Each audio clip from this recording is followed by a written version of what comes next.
Within ceremonial circles, traditions and paths, one of the most popular rituals is the Lesser Banishing Ritual of the Pentagram. So whether you follow Ceremonial Magick itself, specifically from the perspective of the Hermetic Order of the Golden Dawn, or any kind of offshoot, whether that be Wicca, whether it may be Thelema, and following Crowley's writings and Crowley's teachings, the Lesser Banishing Ritual of the Pentagram is definitely something that you would learn along the way. And so I want to discuss the ritual itself, how to practice it, and how to pronounce certain names properly, and look at different angles of how people actually perform the ritual and what it is actually used for. So let's get into the video.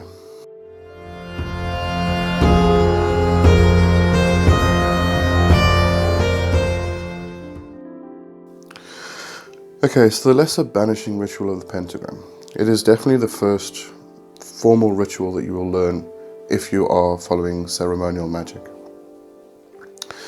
And the main reason for this is the banishing aspect. When you form your sacred space, your circle, your space to become the creatrix of your own destiny, your own microcosm, you want to actually banish any negative influence, any negative energy from that space, so that you can invoke the elements, invoke the powers that be, and bring them into a well-cleaned space. And this is why you actually perform a banishing rite. Now, I find a lot of people don't take that aspect into consideration as much as they should. And what often happens is, if you don't have the proper intention when you're doing the banishing rite, then you could sometimes end up banishing a lot of elements and aspects in your life that you didn't want to banish in the first place. It's actually one of the main reasons why, I believe one of the main reasons why the altar is often in the center of the space instead of on the outskirts against a wall or something like that. Because if you are, as you're going through the rite, when you face that direction, if the altar's in front of you, if you don't have your intention set and your intention properly defined, then you could actually banish the energy from the altar. And this is why I wanted to bring up the whole banishing aspect. A lot of people have noted in the past that they banish things from their life that they didn't want to banish. It could even be things like a spouse. All of a sudden the spouse gets up and leaves. Girlfriend or boyfriend. It could be anything that you have in your daily life. And if you're performing a banishing ritual every day, and all you're doing is just blatantly just banishing whatever is around, you end up pushing energy, you end up pushing things away. That's basically it. You just push things away, you banish them from your life in general. So that's why the intention when you're doing the banishing rite is very important. And the intention itself is to banish the negative energy from yourself and from the space around you, so that you actually clean out all that negative energy, and you could, as I say, then you can invoke positive energy into the space. Now, the banishing rite itself isn't intended to be an invoking rite. You do get invoking rites. You get the lesser invoking rite of the pentagram. The only difference between the banishing and the invoking rite in that instance is the way you draw the pentagram. You use an earth pentagram, and when it's banishing, you are moving from the position of earth, which is bottom left, so it would be your left hip, up to spirit, which is head. If you are doing the invoking pentagram, it's from spirit into earth. So you're invoking spirit down into earth, and then you continue with the rest of the pentagram. Now, before we get into the specifics of the ritual itself, I just want to talk about the tools. I did speak about this in a previous video, a couple of videos back. The actual magical weapons used in the rite itself. Some people use a sword. It's usually the dagger or athame, but the ritual dagger is usually used in this case. I don't have mine around, so hang on. There we go. So you have your ritual dagger, and just put that over there. So when you're using the ritual dagger, you would naturally draw the pentagram with the dagger, and then you would bring it to whichever position, depending on how you're actually going to actually banish. You can bring it to your forehead, and then you can push through that way. There's different ways you can actually do that, but you don't actually need the dagger. So I'm going to put the dagger away. So instead of the dagger itself, just use your 2 fingers. And this works perfectly fine. I mean, as I said previously, the power doesn't come from the tools, it comes from yourself. And all you're basically doing is just channeling the power through the tool itself, so it's an extension of you and your body, so you can use your body instead of the actual magical tools. Magical tools are nice to have, not necessary.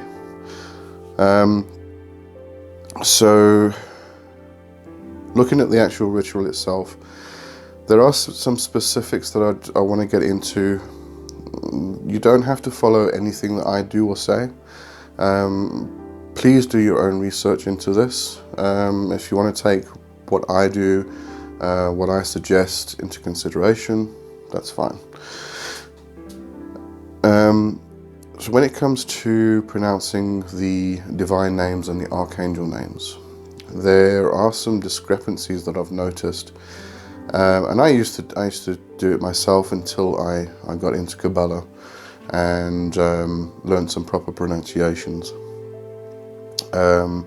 So when you're facing east and you vibrate the god name Yod He Vav He, everybody does that. They say Yod He Vav He. It's in Golden Dawn and everything else, so there's nothing wrong with it. No, I'm not saying there's anything wrong with it. It can be used, but what I was taught is that this is the ineffable name, and the ineffable name is actually pronounced Iaoe.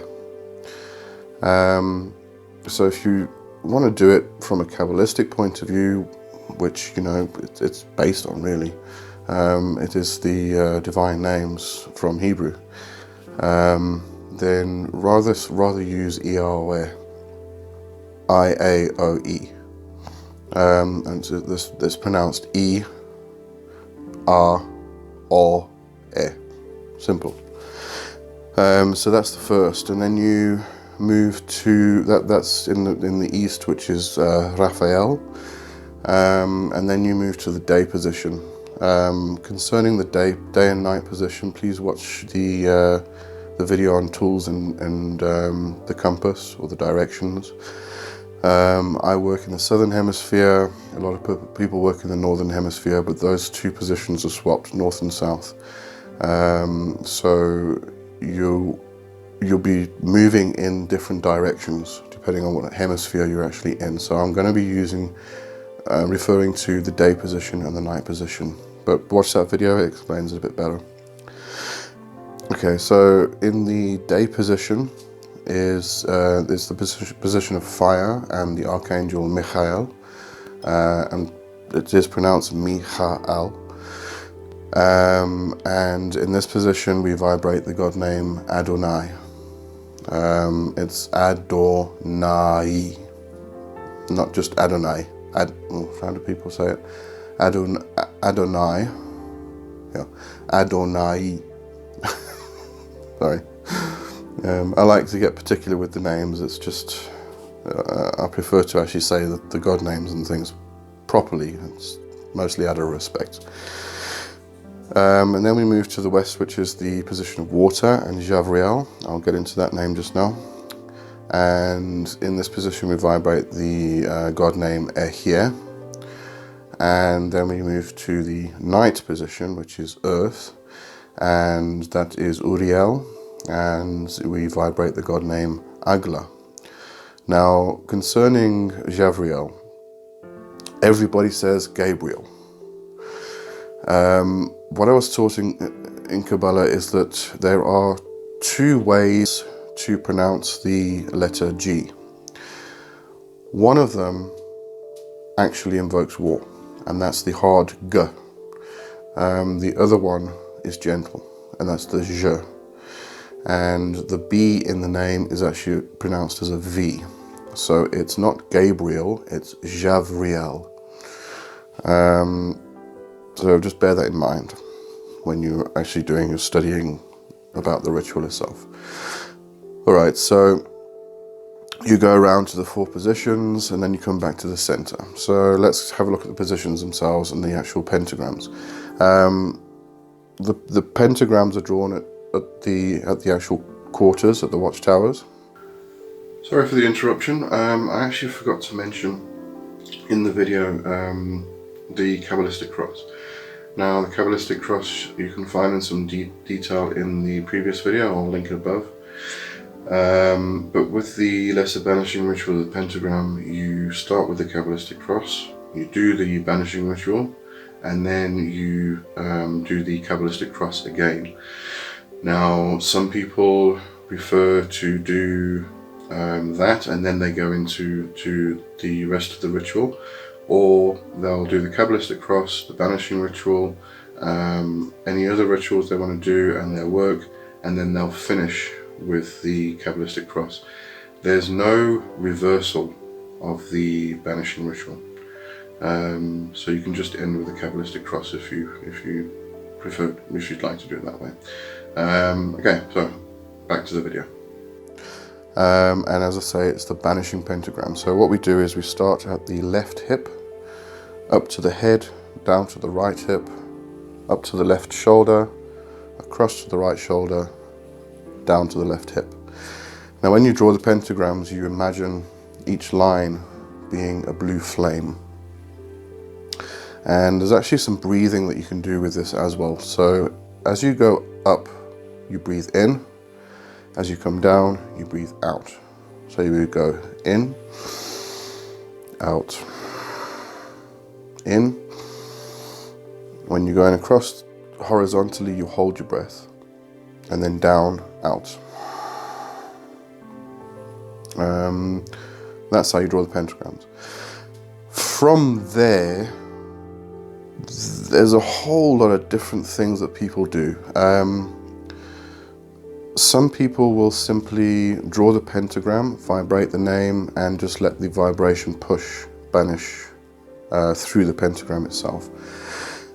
Some people will physically push through. If you go into Crowley's work, you'll come across the sign of the Enterer, or the sign of Horus, and the sign of Silence, which is the sign of Hippocrates. Now these are performed by, I can't really see my feet, but what you do, it's all over the internet, so you can definitely do some research on this. But you point your right foot forward, you turn your left foot, I think it was a 45-degree angle, with your heel inside the arch of the right foot. And then what you do is you draw the pentagram, and then you bring your hands up to your head. Now, this also differs from person to person. You can either have your hands on either side of your head, and it's sort of like forming horns, or you can form a triangle of manifestation over your forehead, or you can simply just draw, and then I just like to do this kind of action. So I pull in the energy from around me, the negative energy, etc., and then I banish it, I push it out. But from this position, what you do is you step forward with your left foot. I hope you can still see this on camera, I'm not sure if I'm going off camera. And then you bend down and you take your fingers and you push through the center of the pentagram. And with the vibration, the action, you push the energy out and you push it out to the universe. And then what you do is you come back. So what you do, you come back from that position, you stamp your left foot down, you bring up your right finger, and this is the sign of the sign of silence. So that's how a lot of people do it. But I think do what feels right for you. As I say, what I like to do is just draw the pentagram, and then I bring my hands round and I actually just push through like that. There's no triangles or horns or any things like that. But when you do the horns, or any method really, what you can do is also imagine a blue pentagram in your forehead, and you then push out the energy. All right, and then after you have drawn the pentagram, you've pushed the energy out. Sorry, let me just get back quickly to the banishing of the energy. When you have banished and you've pushed the energy out, you vibrated the name, and I have to get into vibration just now. What I like to do is I imagine the energy like flowing out and flowing into the universe. And it keeps going on and on. I mean, there's no end to the universe, so it just goes off into the distance and eventually it disappears. It's just a visualization that I like to use. But what I do, I stay in this position, and the energy kind of rebounds back. And as it comes back, it hits me. And that's positive energy coming back in. This is why I think in one of my previous videos, I said that what I do is almost like a banishing and an invoking. I banish the energy out, and then I invoke energy back in. So it goes out to the universe, and it kind of rebounds and comes back again. And as it comes back, it hits me, and then I come back into the sign of silence. And the archangel is standing there. Okay, so I like to do it myself.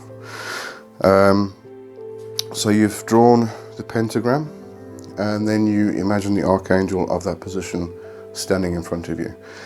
So with Raphael in the east, Raphael is the element of air, so you could imagine him in yellow robes, and he holds a sword. Now, there's a bit of a switch with things here as well between Raphael and Michael. Often Michael is portrayed holding the sword, flaming sword.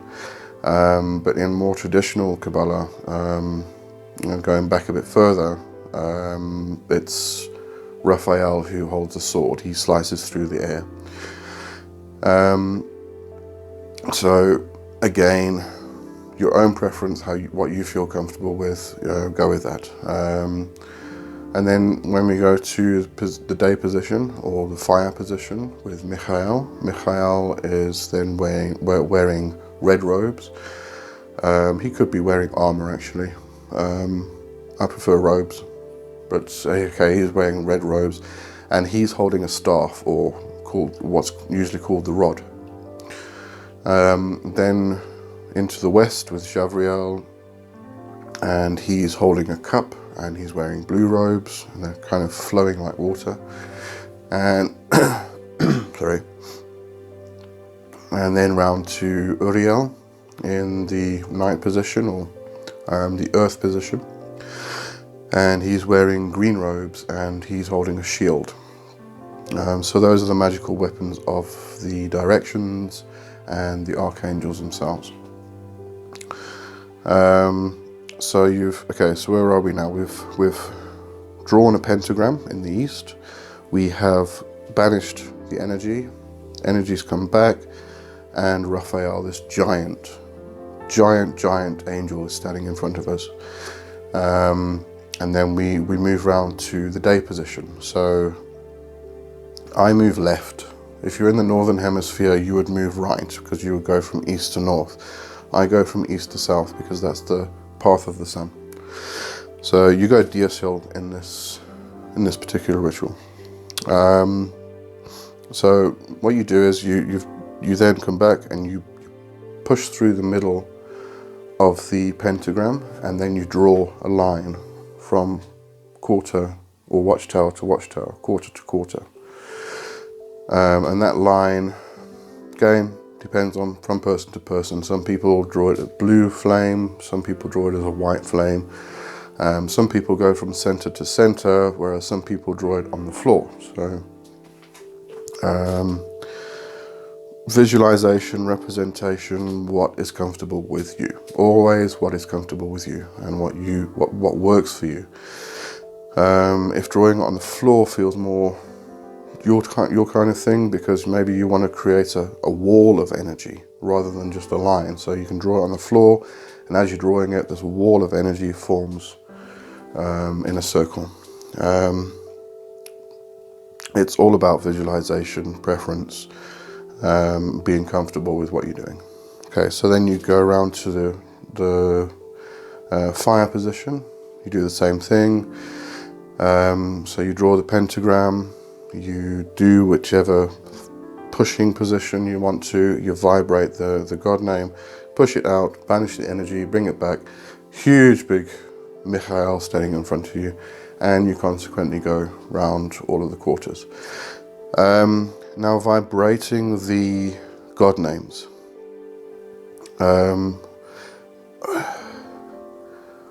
Quite often people aren't quite sure what it means to vibrate a name.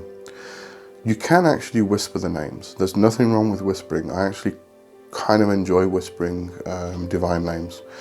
There's a certain power to it that I can't really explain. You actually have to do it yourself. But with vibrating, a method which is quite good to use is to actually vibrate the name with your mouth closed first of all. And you have to find your personal pitch. Everybody's pitch is different. So I'm going to take Adonai. So when you're vibrating, you would keep your mouth closed and just sort of say the word with your closed mouth. So it would be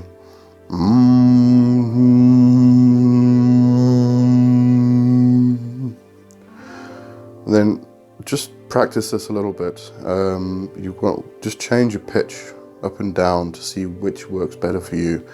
What you want to try and accomplish is a vibration in your chest and your throat, and eventually you'll start feeling the vibration in your fingertips and even your toes.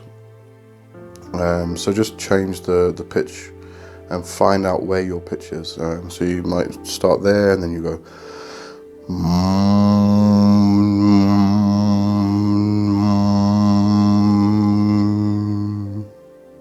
and you can start feeling the vibration. You might even be higher.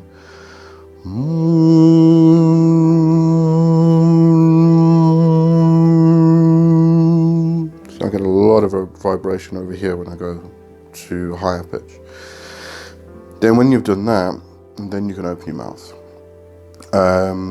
So when you're actually at each quarter, you can start with vibrating with your mouth closed, and then open your mouth and say it. You don't need to vibrate the name once, and that's it. You can vibrate it a few times and build up the energy and pull in whatever energy you want to banish, and then banish. So you might as I say, vibrate it with your mouth closed and then open. So you would do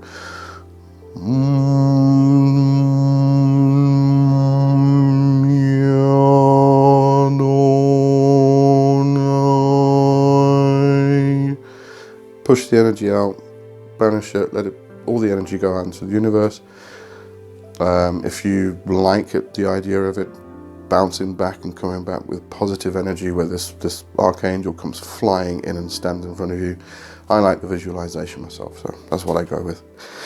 So let's see, we've drawn the pentagrams, we've vibrated the God name, we've pushed the energy out, the archangels come in, we then move from quarter to quarter.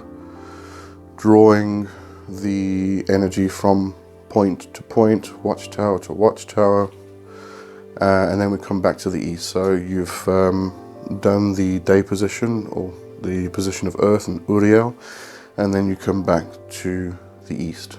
So you've drawn a complete circle, and you've got 4 pentagrams, blue flaming pentagrams around you. And then you come back to the center. If you've got, obviously if you've got a nice temple or a big room where you can actually walk around in, then you would walk around and then you would walk back to the center. But you can do this in one position where you are.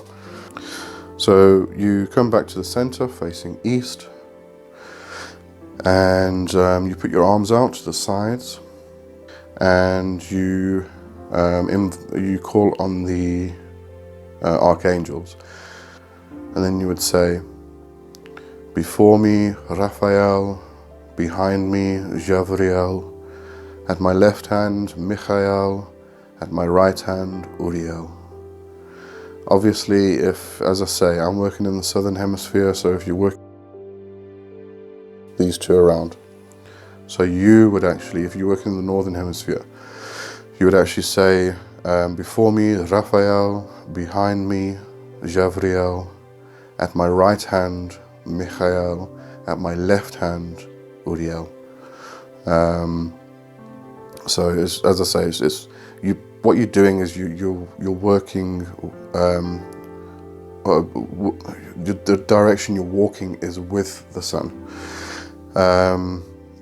not against the sun. So you just watch the video. Watch the video I did previously about it. It explains more, and I don't want to keep getting into it every single video because it's just going to become convoluted and take up too much time. So watch that video, you'll understand what I'm talking about. Okay, so you've called the archangels, and then you say, about me flame the pentagrams. These are the 4 pentagrams, the blue flaming pentagrams around you, and you then imagine a hexagram either above you or within your body, and imagine a column of light going up from below, up and up, and from above below. And you say, within the column shines the 6th-rayed star. So as I say, this you become the column, you become the axis mundi. You are the creator, the creatrix. This is your macrocosm. Actually, I'm going to say macrocosm rather than microcosm. It might be a small space compared to the rest of it, but this becomes your universe and your space to create whatever you want to create. So you become the axis mundi with the flaming pentagrams around you, the archangels standing guard, and yeah, well, I don't really like to talk about sacred space creation as a protected space. I know a lot of people do. That's the main reason why they do these rituals, is to set up protection. I'm not really one for, protection is something that you do in order to protect yourself. You don't actually need to protect the space that you're working in. My personal opinion, obviously. What you do want to do is banish the negative energy to cleanse the area and make it sacred. And then you create a barrier. And if you walk from one side to the other, you actually walk between worlds. When you're in your circle, when you're in your sacred space, that's between worlds. You're not in the physical world. You're not really in the underworld. You are between, and you can move from one to the other quite easily. But it's not a case of setting up this barrier of protection that nothing can get in and out. Because you do want energies to come in and you do want energies to go out. Obviously, you want to know what energies are coming in to make sure that they are energies that you want to work with. Because if they aren't energies you want to work with, they shouldn't be in your space.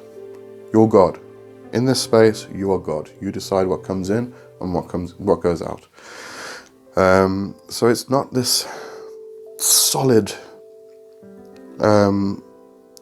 protective wall with these guardians standing there. They stand there to just keep an eye on things. And if you say, I don't like that, then they're there to help. But if you create this barrier which is impenetrable, then you can't bring in the energies that you want. So when I say protective space, it is and it isn't. It depends to what degree you consider protective to be. My protective space is simply a space that, you know, I do have these guardians which are just keeping an eye out. They're not like every single energy that comes toward the circle, they're going to slash them down or anything like that, because, you know, I might want that energy to come in. It might be a nice blonde or something. So, you know, as I say, and anyway, that's a long debate that we could go on forever and ever about. So this is the banishing ritual. As I say, this is supposed to banish the things that you don't want in your space. Now, if you want to set up a really good sacred space using the Golden Dawn methods and using the Golden Dawn rituals and ceremonial magic, then after you've done the LBRP or the Lesser Banishing Ritual of the Pentagram, you can then do the greater invoking ritual of the hexagram. I'm not going to get into that in this series. I am covering the foundations, but it's on the internet. You can do your research, but if you're going to go in that direction, definitely practice the LBRP first and make sure you've got it down pat before you start doing the greater rituals. And also understand why the difference between the pentagram and the hexagram rituals. Very basically, I mean, there's a lot of symbolism that goes into it, but very basically, the pentagram rituals are very much based within the elements, whereas the hexagram rituals are more solar. They're more planetary.